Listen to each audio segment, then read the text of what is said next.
gonna discuss chapter number, it is chapter number 13 of insolation, ICC board class 9. I have divided this chapter into two parts. In this video we are gonna discuss sources, insolation, terrestrial radiation, heat budget of earth, heat budget of atmosphere, and heat balance. Okay, how our earth balances heat. In next video we will discuss the factor affecting the distribution of temperature on our earth. Because video ज्यादा लंबी ना हो इसलिए मैंने दो हिस्सों में इस वीडियो को बांटा हुआ है.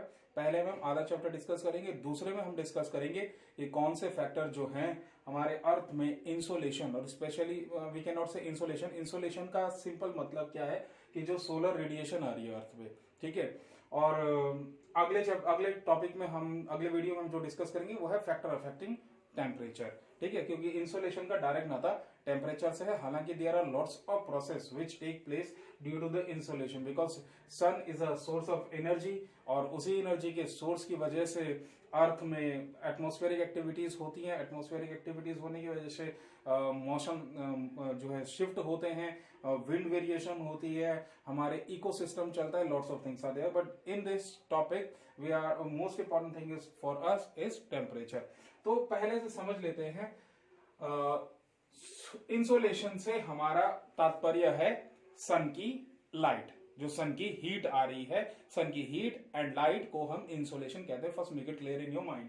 नेक्स्ट थिंग, इसके अलावा अर्थ के अंदर में हीट बजट यानी जो गर्मी है उसका क्या सोर्सेस है. तो most important is solar radiation, जो सन अपनी गर्मी से हीट रेडिएट करता है. उसके अलावा दूसरा सोर्स है अर्थ की इंटरनल हीट. ठीक है, बट जो हमें अपने अर्थ पर लिथोस्फीयर पर जो गर्मी महसूस होती है उसका मोस्ट हिस्सा सोलर रेडिएशन से ही आता है. तो सोलर एनर्जी हमारे अर्थ तक जो पहुंचती है. Now first make it clear, insolation मैंने आपको बता दिया कि इंसोलेशन हीट फ्रॉम सन है, जो सन से हीट आ रही है. दूसरा टर्म जो बुक में दिया हुआ है that is terrestrial radiation. Terrestrial radiation जो हीट अर्थ रिफ्लेक्ट करती है. ठीक है, असल में ये इंसोलेशन जो दिन में एब्सॉर्ब करती है, रात में वही हीट जो है अर्थ रिफ्लेक्ट करती है. ठीक है, now let us first discuss the insolation. Insolation and heat budget of earth, दो टर्म्स मैंने यहां पे लिखे हुए हैं. Heat budget of atmosphere, heat budget of earth. Earth का हीट बजट अलग चीज है, एटमॉस्फेयर के लिए हीट बजट अलग चीज हो जाती है. ठीक है, तो अर्थ पर जो डायरेक्ट सनरेज आ पाती हैं वो होता है केवल 34%. ठीक है, और 17% जो आती हुई रेडिएशन है, 49% तो रिफ्लेक्ट हो जाती है, 35% स्पेस में ही रिफ्लेक्ट हो जाती है. बाकी I think 12% that is absorb by our ozone layer and water vapor, all these types of things. Okay, 17% heat हमारा एटमॉस्फेयर एब्सॉर्ब कर लेता है. ठीक है, 17% हीट हमारा एटमॉस्फेयर एब्सॉर्ब कर लेता है. 34% अर्थ तक आता है. तो जो अर्थ को हीट मिलती है वो होती है 51% ऑफ 100%. 100% का 51% अर्थ तक गर्मी पहुंचती है. भाई 34% तो डायरेक्ट हीट पहुंच गई. 17% जो दिन भर में लाइट डिफ्यूज होती है उससे अर्थ गर्म होती है. जो हम सन की तरफ मुंह करके जब दिन में होते हैं, ठीक है, जब अर्थ सन को फेस कर रही होती है तो जो हीट आ रही होती है और वो डिफ्यूज होती है एटमॉस्फेयर में, तो उससे गर्म होती है अर्थ 17%. अब बात करते हैं टेरेस्ट्रियल रेडिएशन की. रात में जब अर्थ फेस नहीं कर रही है सन को, उस समय हमारे पास कोई सोर्स नहीं है हीट का, फिर भी हमारी अर्थ गर्म रहती है. कारण है 48% हीट इज टेरेस्ट्रियल रेडिएशन, जिसमें से 17% जो हीट हमारे एटमॉस्फेयर में एब्सॉर्ब थी उसमें से केवल 13% वो रात तक होती है. 14% मौजूद रहता है एटमॉस्फेयर में हीट, और 34% अर्थ रिफ्लेक्ट करती है. यही कारण है कि हमारे एटमॉस्फेयर में निचले ट्रोपोस्फेयर में ज्यादा गर्मी हमें महसूस होती है. पहले तो ट्रोपोस्फेयर सबसे नीचे है, सबसे ज्यादा वजन उस पर पड़ता है, सबसे ज्यादा डेंसिटी ट्रोपोस्फेयर की है। दूसरी चीज, ये जो टेरेस्ट्रियल रेडिएशन अर्थ वापस भेजती है, ये सारी की सारी लॉन्ग वेव्स होती हैं। तो जो लॉन्ग वेव्स का स्पेक्ट्रम है, देखिए there are 3 types of wavelength. Basically वैसे तो 4 टाइप की वेवलेंथ है। पहला स्पेक्ट्रम होता है बहुत ही शॉर्ट अल्ट्रावायलेट रेडिएशन, जो कि अर्थ के अंदर एंटर नहीं हो पाती है। 14% तो हमारा ओजोन एब्जॉर्ब कर लेता है, 7% डिफ्यूज हो जाती है एटमॉस्फेयर में, शॉर्ट वेव्स। दूसरा स्पेक्ट्रम होता है व्हाइट लाइट, जो हमारे अर्थ के अंदर आ पाती है, वेब गियोर जिसे हम कहते हैं। थर्ड स्पेक्ट्रम होता है लॉन्ग वेव्स का।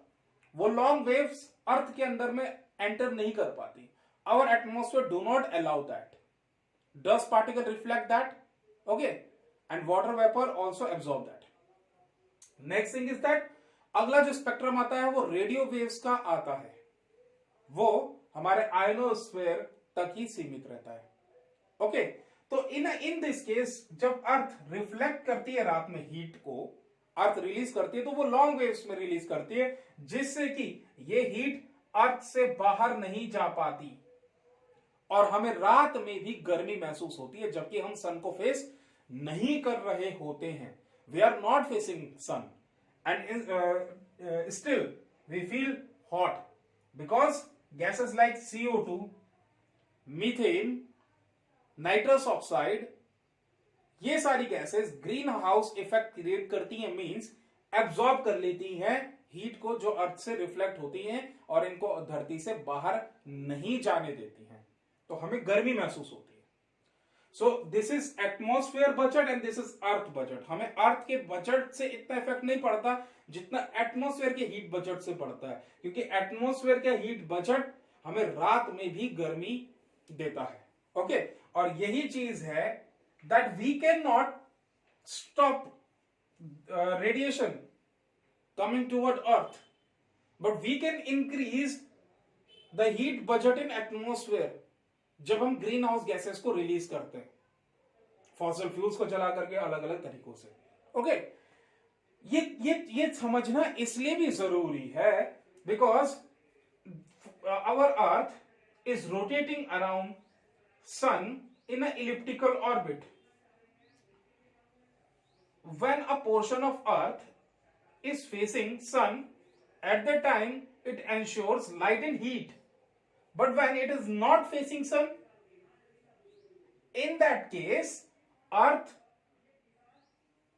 this portion of earth would become an cold place and situation like ice age can be created, या बहुत एक्सट्रीम कोल्ड हो सकता है, बट ये टेरेस्ट्रियल रेडिएशन ऐसा होने नहीं देता।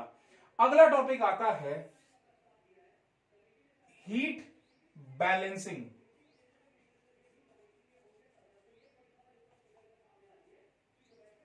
अर्थ हीट को बैलेंस कैसे करता है? अब एक चीज हमारे को समझनी चाहिए कि अगर आप गैस में कोई पैन रखते हैं और नीचे से फायर लगा देते हैं और इसको आप पैन को हटाएंगे नहीं, पैन को आप हटा नहीं रहे हैं, गैस को आप बंद नहीं कर रहे हैं, तो इसमें जो पानी था वो बॉईल होकर के इवेपोरेट हो गया और पैन मेटल जल करके खत्म हो जाएगा। सेम केस है, sun is continuously radiating heat on our earth and some part of our earth do not get vertical sun rays and even some part does not get 0 degree sun rays, but how they get insolation, heat का जो गर्मी का वितरण है वो balancing कैसे achieve होता है, okay. So we have to understand 3 forms of transfer of heat. So earth get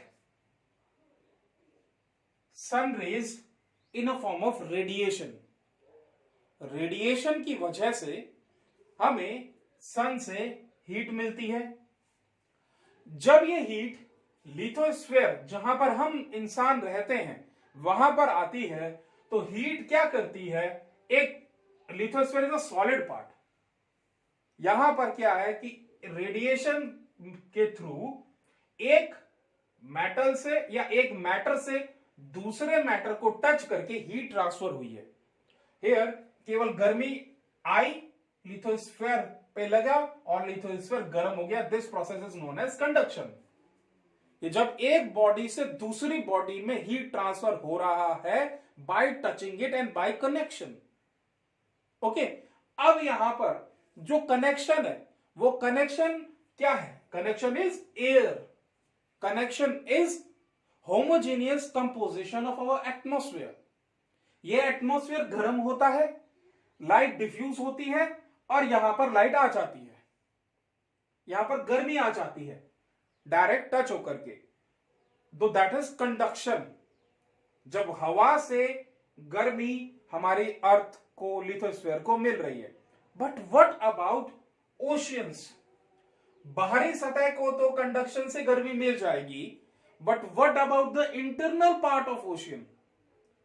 what about the internal part of ocean?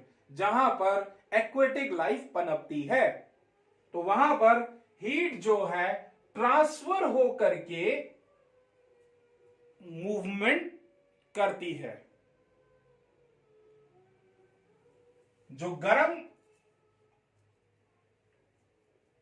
पानी की करंट है वो पोलर एरियाज की तरफ मूवमेंट करता है, और जब वाटर का बैलेंसिंग, हीट बैलेंस बिगड़ता है, उस वजह से कोल्ड करंट नीचे से मूवमेंट करते हैं। और इसी तरीके से वाटर के मूवमेंट के कारण कन्विक्शन क्रिएट होता है। Convection is when something is or some matter is carrying heat from one place to another. ये कुछ इस तरीके से भी है कि अगर एटमॉस्फेयर में, for example if in atmosphere a place is heating, एक कोई जगह गर्म हो रही है, वहां पे हवा ऊपर उठ करके अपर एटमॉस्फेयर में जाती है और बादल बना देती है, वाटर वेपर भी कैरी कर रहा है, तो this process is known as convection. जब हीट एक जगह से दूसरी जगह एक पार्टिकल के थ्रू ट्रांसफर हो रही है, तो यहां पे पानी के थ्रू एक जगह से दूसरी जगह गर्मी ट्रांसफर हो जाती है, तो this is known as heat balancing of our earth. So that's all for this video. Next video में हम डिस्कस करेंगे फैक्टर्स अफेक्टिंग द टेम्परेचर, की एक जगह से दूसरी जगह टेम्परेचर क्यों अलग अलग है अर्थ में, जिसका सबसे बड़ा रीजन है curvature of our earth. So thanks for listening, God bless you all.